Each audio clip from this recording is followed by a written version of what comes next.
Out of Order Podcast, Episode 9. Welcome to the Out of Order Podcast, your window into the firearms community, exploring those shaping the future of our rights and protecting our lifestyle, laws, legal cases, activism, and self-defense in a candid and honest podcast for our brothers and sisters in arms. Here's your host, James Kalita.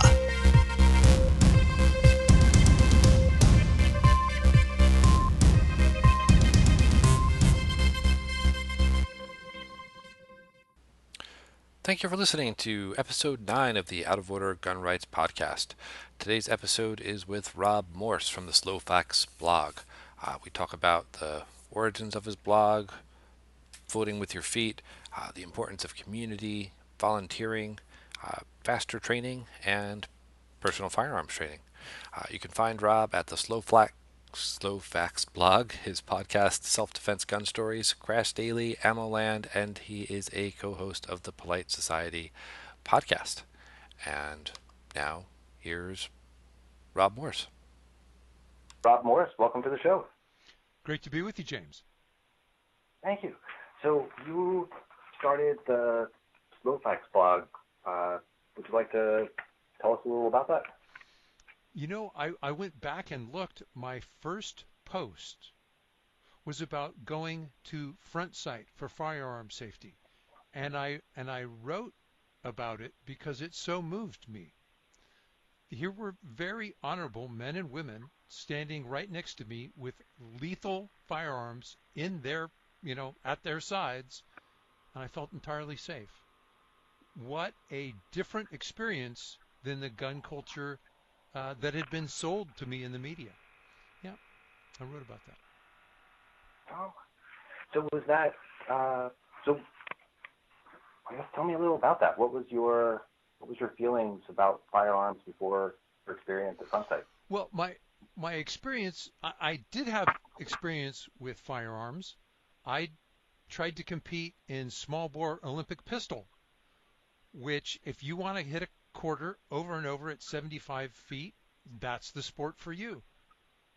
But it's pretty useless for self-defense. And when my wife was threatened, a local pastor, a mutual friend, said, you really should look about seeing if you can get your concealed carry permit. This is California. You probably can't, but, check to see if you're if there's some loophole that you could squeeze through. There wasn't. And he goes, but even so, you should learn how to defend yourself and your family. And I went, wow, let me think about this. And then it happened. I went and learned, found I enjoyed it, practiced, took training, started shooting IDPA, burned up a lot of ammo, and got very comfortable with a firearm. Excellent.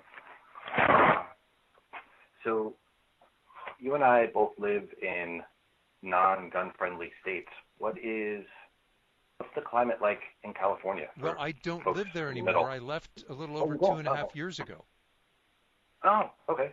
Now I live in one of the states with the greatest reciprocity of the 40. I'm down here in Louisiana. And since so many people like to come here and hunt and fish, everybody's maintained reciprocity with us. I think there are 40 plus states that have reciprocity with Louisiana. Oh, that is very nice. Yeah. To be self-deprecating about it, I fled California and finally stopped once Texas was between me and the West Coast. There we go. See? So I had read an article you wrote about breaking up with blue states, and it's something that comes up here in New Jersey all the time. Sure. Where people either dig in really deep and say they're going to fight to the bitter end, or they move. And what are your thoughts? Well, in some sense, it depends on what people do in aggregate. And let's just take a microcosm of the disenfranchised minorities in New Jersey. Let's just look at the gun owners. If they got off their flat, lazy behinds and voted, they'd change state politics. They don't. They they may say they care, their actions don't prove it. So you can try and motivate them. Okay, that's possible. They've already had lots of reasons to be motivated. It's pretty clear they're not. Or you could say, what should I do for my individual best interest, that of me and my family? And I would put it to you this way. Would you tell a Cuban refugee to stay in Cuba or to raise his children in the United States if he had that opportunity? Because your children will grow up in a culture. You get to choose that culture. Would you rather them grow up in a freedom-loving culture or in a government-loving culture? You know, do you want them to be in New Jersey or Texas? Take your pick. Because you still have that freedom. Do you want the libertarians to form a dense libertarian enclave up in New England, or do you want them to remain distributed and disempowered? I want them to go concentrate. I want to see how that experiment works. So I am all for people voting with their feet. That is an American tradition. That is, in fact, how we built this country. That's true. That seems to be something that's forgotten about when we talk about this. That every colony was, voting with their feet and creating the community that they wanted to live in. That's right. We are a communitarian society. That was driven home recently when there was not a particularly violent hurricane in Texas, but it lasted for a very long time. Started near Houston, dribbled its way up toward Shreveport, Louisiana, flooded places that had never been flooded in 50 years. And let me tell you that if it doesn't take much water in your home to disrupt you. I went and helped an older couple. They'd lived there forever, and they woke up with 6 inches of water in their house. So we essentially gutted the inside of their house up to the 2-foot level so that it didn't rot. And there were thousands and thousands of volunteers just like me. We'd done it for other floods here. Around here, they jokingly call it the Cajun Navy. But I'm driving down the highway, and there are all these guys in flat-bottom boats and pickup trucks filled with cases of water and diapers, and it looks like a lot of churches said, how do we help? I was talking to the Republican Party chairman of Texas, and he said, we'd get some local disaster coordinator who said, I don't know what to do, I've got too much. And they would find a way to work around government roadblocks, or even just organizational roadblocks. Oh, so the road to your distribution center is clogged with people? Good, we'll set up another center. He goes, in one case, I had to go get permits so that we could get needed medicines to a hospital on a temporary helipad. This being Texas, there were some oil guys that had a spare helicopter. You get the FAA off my back, and I'll get you the medicine. Things like that. That's America. Yeah, it is really great the way we come together that way. And despite what we see in the media, everything being so divided, when it comes down to it, we do like to help each other. We really do. And having contributed to it, yes, it feels wonderful. You're seeing somebody who has lost a big portion of their life, and maybe all you can give them is sunscreen, a poncho, and fresh water. Maybe you can rip out the walls of their home, if their home is still standing. It all depends. But we're supposed to be God's hands. Right. So, what advice would you have for people that are, want to see change in, firearms legislation, firearms community? How do you? Well, how would you everybody needs that. from Georgia, which is ranked very highly, to New Jersey and California, which are ranked very low. Join a group, get active, start becoming politically active. In California, I joined a local Tea Party group. Regardless of what you think of the Tea Party, I learned how to speak, I learned how to write, I learned how to go to government meetings, I learned how to become vocal. James, my experience is very similar to yours. If the government officials agreed with me, that encouraged me. If they told me that I was, ridiculous, that encouraged me too, and I went and worked harder. But until you get active, it's just an opinion. That's a very succinct way of saying that. Until you get active, it's just an opinion. And so much of that we see in social media where people are screaming for gun rights, but then they don't actively pursue it. Right. Talk to your local reps. To my embarrassment, I should probably go talk to my local sheriff here pretty soon. I'm going to go take some specialized training, and I wanted to ask him if there was any questions he had for the instructors, because I think his department could learn from similar training. Sure. What training are you heading out for? This is the second year, this is the second level training that they give to school staff who go armed. It's called FASTER. It's done in Ohio. It's now also done in Colorado. I took the first year training because I write and I speak. And as they jokingly said, we have this wonderful product, but it's like selling invisibility cloaks. No one gets to see it. As well, and it makes perfect sense with very few exceptions. If you train a member of school staff and they've volunteered to be armed on campus, just like they're armed everywhere else in their lives, they don't want to have a target put on their back. In fact, the school board, it's typically stipulated. Look, you can't say you're part of this. Okay, it's a secret agreement. Great, they learn, but they can't talk to the media. I was able to go, and I did, and just last week I had 2 more interviews of media outlets that wanted to know what it was like to take that training. Oh, wow! So what is it like to take that training? It's inspiring. Okay, James, you and I were just talking about volunteers and the differences they make. Yeah. Here are teachers. Typically, the way they find them is a school district goes, gosh, we should be proactive. We should protect our kids before there's a problem in the building. Okay, good. What do you do when that problem makes it through the schoolhouse door? Then they look at it. Often they don't know where to turn, so they talk to their local sheriff.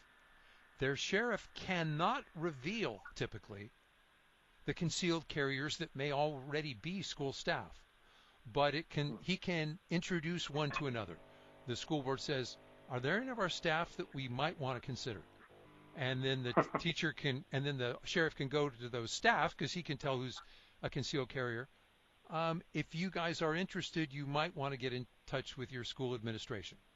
He never points fingers. He just begins the introduction. Right. And of course, then if the school district and the volunteer look like they're a mutual match, then the sheriff gets involved with vetting and training and interviews. But typically then they're sent to a several-day training course. Now, these people have already lived with a gun for years, typically. Right. But those barriers, by the way, they're very similar for what they teach police officers. I mean, I just was talking to a police officer in my neighborhood, and he goes, the sad news is that my training is only fractionally better than what it takes to get your carry permit. But this training concentrates on defending a building. If you've ever thought, how would you defend your home if someone broke in? You wouldn't go try and clear the building. Leave that to the police, probably. You might just gather your family in your bedroom, lock the door, and woe be unto anybody who tries to get through that door. If you think it's easy, try doing this with your spouse, a friend, or with your kids, where you're just using flashlights. And to make it more interesting, do it with the lights turned off, and we'll push a bunch of chairs in front of the door. You can't get through that barrier quickly. It gives the defenders an enormous advantage, and people, for some strange reason, think that defending teachers need to be, SWAT officers or SEAL Team 6. Right. The truth is anything but that. And the people that took that course inspired me. They were very serious. In a couple-day course, it's almost predictable. Wow, this is hard. Can I put all the pieces together? Okay. Hey, James. Hi. Let's see. There we go. Okay. Last thing I heard was, wow, this is hard. Can we put all the pieces together? Yeah. As you'd expect, if you've been involved in a class that runs several days, at first you're struggling to catch up, and then you sort of get the pieces put together. Sometimes you think you're on it, and then you realize that you may have to kill someone to protect your students. That's a very heavy burden. And then you realize that you need to succeed. If you don't, your children are at risk. That's the only reason you'd possibly consider using lethal force. Right. And then it sinks in. It's very sobering. When they do force-on-force training, they do it in a school. All schools tend to look pretty much alike. And these teachers, literally, I'm walking down the hall with them, and they're sweating as we walk in because it's a very, very realistic simulator for them. Makes sense, doesn't it? It does. Yeah. Yep. And like you said, these are people that most likely have been living with guns for a while, but it's got to be, not just that they may have to kill someone, but that it might be one of their students or former students. It could be someone they know. Now, yeah. in theory, that already sank in since they were concealed carrying, but that's a truth by matter of degrees, right? They realized Right. it, and now they realized it at a deeper level. Yes. Yeah. Wow. And like how is attendance? How many people are going through this course? Well, the vast majority of school districts in Ohio have such a plan in place. There are a few that are holdouts, and okay, that's a district by district, school by school choice. Faster Ohio, put on by Buckeye Firearms, has trained about 1,300 teachers now. The spin-off organization in Colorado, Faster Colorado, has trained, I think, 60 to 80. What we're finding is that medical training is a gateway program. Because you go, would you want to have lethal force to defend the students behind you? Everybody goes, I don't know. Okay, cool. Hey, let's go check the medical kit in the shop. Okay? Even if it's up to date, if someone attacked the school, are these enough materials, and are they close enough to save lives of people who are seriously injured? Oh my, no. Well, okay, here's what a individual first aid kit looks like. Let's augment it with a little extra stuff. Who would like to learn how to save a life? And you could set that up and have school staff trained in 10 days. And once you've done that, and because remember, you don't have to do that on a range. Here, we've got an auditorium or a teacher's lounge. Here's medical training. It'll be this Saturday. And about 3/4 of the way through, somebody goes, wow, we're learning a lot about trauma training and how literally, a screwdriver is a lethal weapon. Isn't there any way we could prevent these injuries from happening in the first place? Yeah, there is. It's called Faster Training. We'd love to give it to you. Yeah. Wow. Yeah, I can see that being a gateway, especially when you think of that, you're going to be treating several students, in a mass shooting scenario. Yeah. And yeah. We forget that guns are not as lethal as the movies make them out to be. They don't blow people apart and throw them across the room. Even when the shooter is unopposed, more than half of those who are shot survive. Now, I'm not minimizing their injuries. It's horrific. We want to stop it. The faster we stop the attack, the sooner we can treat the injured and and have fewer people injured. But there is going to be a medical aftermath, and we can save lives, and we should. Yeah. So my understanding, and being in New Jersey, I don't dig too deep into it. That that there's a federal law prohibiting firearms from being on school grounds. So how are the states that are encouraging faculty members to carry? How are they dealing with that? There was such a law. It expired. Certain states reinstituted it. On my website, slowfacts.wordpress.com, I put up maps that I update every few weeks showing which states allow local school boards to authorize armed staff. And it's a pretty fair mix. I have those that can, those that should, and those that haven't. Or those that have, those that should, and those that are where it's forbidden. Gotcha. Oh, I see. Okay. And other than this program that's going on in Ohio, are there programs for teachers in other states? Oh, there are a great many of them. Often a local sheriff's department will say, guys, essentially the sheriff gets tired of reading the news just like everybody else and goes, I don't want that to be us.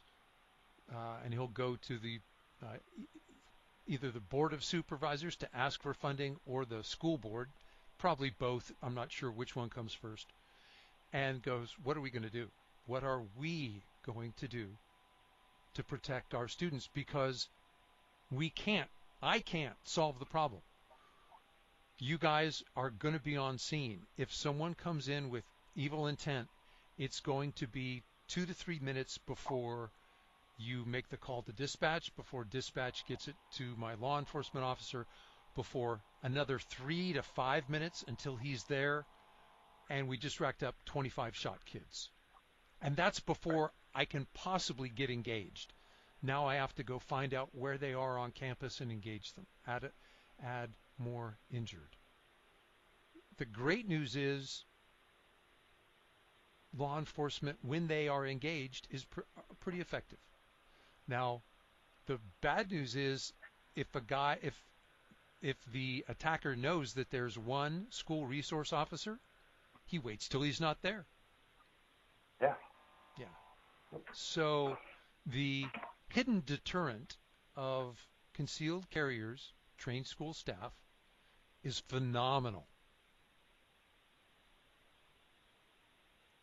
It really is. Just like anywhere else, if you don't know who's carrying, it makes it much more intimidating a place to attack, as opposed to a place where no one is carrying. Right. Open carry is a great deterrence right up until it doesn't work. Right. Right.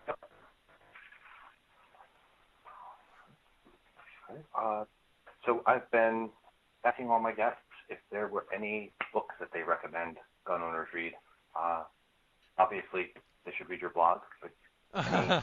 Well, for things that for up-to-date firearms issues, yes, slowfacts.wordpress.com. I throw in some political commentary because I can't stop myself.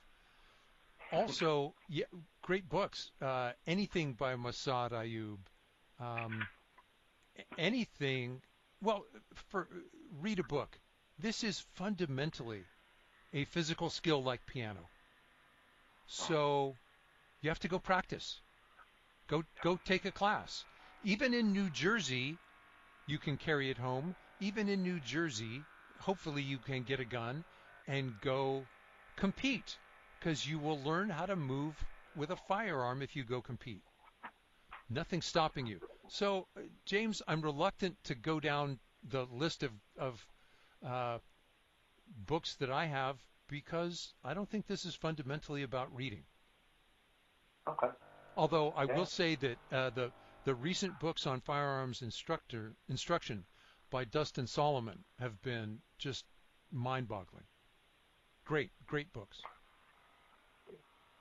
And so on the subject of training, is there, what are your thoughts? Is there a minimum that people should engage in? I mean, obviously it's a perishable skill, so you have to keep going, but No, I would say it's the reverse. oh, okay. As soon as you can responsibly load and unload the pistol, and you've learned the basics of holstering and unholstering and weapons retention, if you were in a state that would allow it, start carrying. Oh, wow, that's a lot of responsibility. Yes, it is. And that feeling of inadequacy will drive you to more training. If you're honest with yourself, it will drive you back over and over again. Yeah. Great. Well, Rob, I thank you so much for being on the show. Any parting words for our listeners? James, thank you for having me on. If you would send me a link at the end, I would love to cross-link it on my blog and maybe mention it on my podcast as well. Great. And speaking of that, slowpress or slowfax.wordpress.com, and where else should people look for you online? I post at ammoland.com. Once a week, I'm at clashdaily.com. My podcast is selfdefensegunstories.com. That's a little snack food of a podcast. 15 minutes. We look at what gun owners did right when they were attacked and where they got lucky, and we want to do better next time. I'm also a contributor on the Polite Society podcast. That's Paul Lathrop's. Great. So are you going to make it out to GRPC in September? That is my plan. I saw that ANCOM, and I was so excited because, you know, there's a huge podcasting community, but you start talking about guns and wow. Well, I look forward to seeing you there. Yes. I look forward to seeing you as well. Thanks so much. Bye-bye. Thank you. Bye-bye.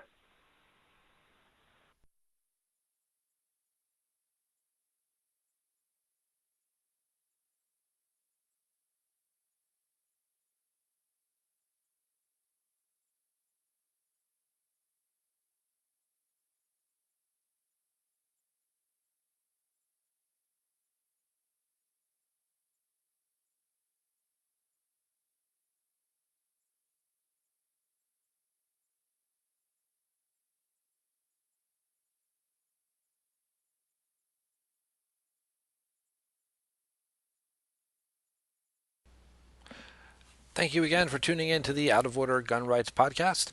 You can head over to the show notes page, Out of Order James Kalita /Rob, where you'll find links to Rob's content, his podcast, his blog, and also links to the show sponsors. And thanks again for tuning in. We'll see you next time.